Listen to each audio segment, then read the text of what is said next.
You're a Muslim? I am. When did you become Muslim? When I was 17. What were the circumstances? I don't know, it was like believing in God and stuff. I mean, I'm not like, you know what I mean? I should preface this by saying it's not like I'm good at it. When I was 17, I was living in Washington, and there was a pizza shop across from my house.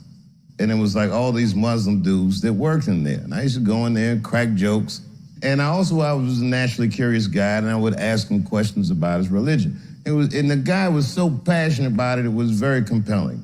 I like the perspective of it, and I think these things informed my decision that I wanted to have a meaningful life, a spiritual life. I'm reading about you being Muslim, and they reference something that I was fascinated by, the well of Zamzam. There's a well called Zamzam. It's in Saudi Arabia. And the myth goes that a family walking through this desert dying of thirst, and this endless well presents itself. You and I could go see it. Right, so I could go see it. You'd probably have to make some phone calls. Have you been there? I have. It's only welcome to Muslims. It's not a tourist location. No, nor should it be. The man is the prophet Abraham and his wife.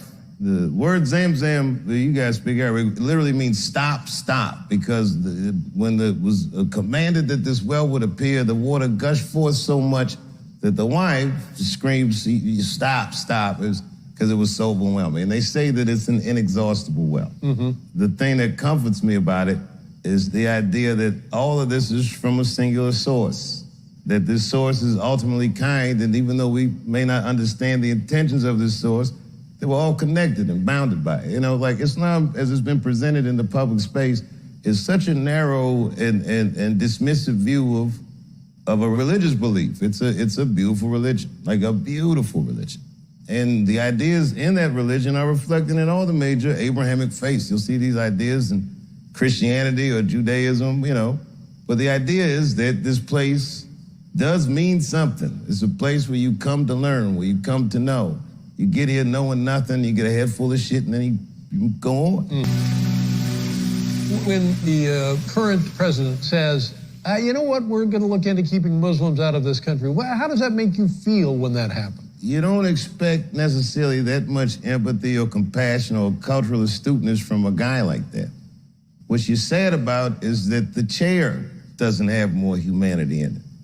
But has that chair ever been that humane? When Biden called Trump the first racist president ever, well, clearly that's not true.